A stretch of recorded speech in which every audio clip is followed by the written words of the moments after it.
योगी आदित्यनाथ का सांचौर में दौरा था, चुनावी जनसभा को संबोधित किया। आपके पक्ष में उन्होंने मतदान करने की अपील की थी। किस तरह का माहौल देखने को मिला? आज यहाँ की जनता में, सांचौर की जनता में बड़ा हर्षोल्लास था। हृदय सम्राट महंत श्री योगी आदित्यनाथ जी उत्तर प्रदेश के मुख्यमंत्री पधारे, उनको सुनने के लिए लोग ललायित थे। और आज आपने भी देखा, प्रचंड भीड़ के साथ में यहाँ पे एक जनसभा हुई जिसमें बहुत लोगों ने आके, हजारों की संख्या में लोगों ने आके उनको सुना और उनका मार्गदर्शन लिया और भारतीय जनता पार्टी को विजय बनाने का जय घोष किया। लगातार आपके पक्ष में माहौल बन रहा है, लोग आपसे जुड़ रहे हैं। जो आपके साथ में जो बगावत करने वाले नेता थे, जीवनराम चौधरी, दानाराम चौधरी, उन पर कार्रवाई करने के बाद में जिस तरह का माहौल आपके पक्ष में बन रहा है, उसको लेकर क्या कहेंगे आप? ये आदरणीय नरेंद्र मोदी जी का विकास मॉडल है।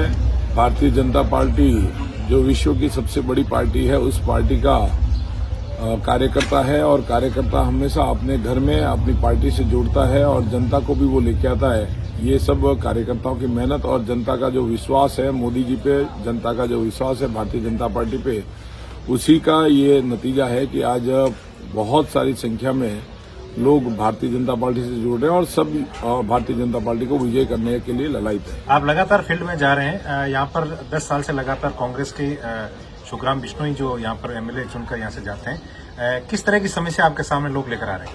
यहाँ पे 3 तरह की समस्या हैं। एक तो नर्मदा का पानी जो किसान के खेत तक नहीं पहुंच रहा है। 700 रुपये किलो का जीरा किसान के घर में नहीं था, उसका किसान को मलाल रह गया, क्योंकि अगर उसके घर में जीरा होता तो वो भी अपने घर में खुशियां ला पाता। दूसरा, यहाँ पे भ्रष्टाचार का बोलबाला है। अगर आप बिजली का कनेक्शन लेना है तो भी भ्रष्टाचार देना पड़ता है। ट्रांसफार्मर जला हुआ चेंज करना है, उसमें भी भ्रष्टाचार। अगर आपको जमाबंदी या आपको हक पत्र करवाना था, उसमें भी भ्रष्टाचार। सभी जगह पे भ्रष्टाचार का बोलबाला। और तीसरा, भय का माहौल। यहाँ पे बहन बेटी सुरक्षित नहीं है। 2 बच्चियों को नहर में डाल के मार दिया जाता है। एक स्कॉर्पियो गाड़ी एक बेटी को कुचल के भाग जाती है, उसका नंबर देते हैं फिर भी उसको नहीं पकड़ते हैं। एक भाई देवासी बंधु को सरेआम गोली मार दी जाती है। एक पगड़ी रस्म के अंदर सरेआम गोली मार दी जाती है, धरने के बाद में आरोपियों को पकड़ा जाता है। ऐसा जो भय का माहौल, ड्रग्स, चरस, एमडी का जो माहौल है, उस माहौल से लोग पीड़ित है। लोगों का एक ही कहना है, हमें नर्मदा का पानी चाहिए, भ्रष्टाचार मुक्त सांचौर चाहिए, भय से मुक्त सांचौर चाहिए। और भारतीय जनता पार्टी ये तीनों चीजें देके सांचौर को भय मुक्त करना, सांचौर को भ्रष्टाचार मुक्त करना और सांचौर के किसान के खेत तक नर्मदा के पानी की जल वितरण व्यवस्था सही करना। नई 2 कैनाल का हम निर्माण करेंगे। जो कैनाल हमारे यहाँ का जो क्षेत्र छूटा हुआ है या जिस क्षेत्र में टेल तक पानी नहीं पहुंच रहा है, वहां तक पानी पहुंचाने के लिए हम काम करेंगे।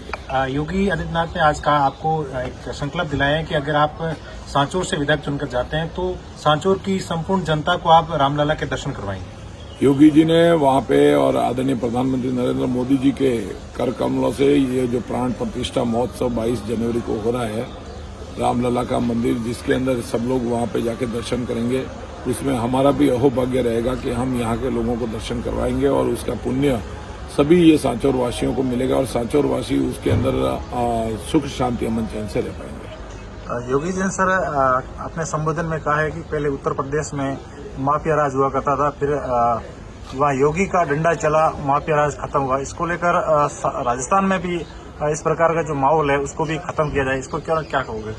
हमने पहले ही एक प्रण ले रखा है कि भय का जो माहौल और माफिया राज जो यहाँ पे पनपा है, उस माफिया राज को खत्म करने के लिए भारतीय जनता पार्टी कटिबद्ध है। और मैं आज आपको वापस विश्वास दिलाता हूँ, सांचौर के अंदर जिस तरह का ये अफरा तफरी का माहौल और भय का माहौल है, उसको हम खत्म करेंगे। पुलिस प्रशासन को सुदृढ़ करेंगे और अच्छे अधिकारी यहाँ पे लगा के ये सारे कार्य करवाएंगे और यहाँ से माफिया राज जो है उसको भगाएंगे।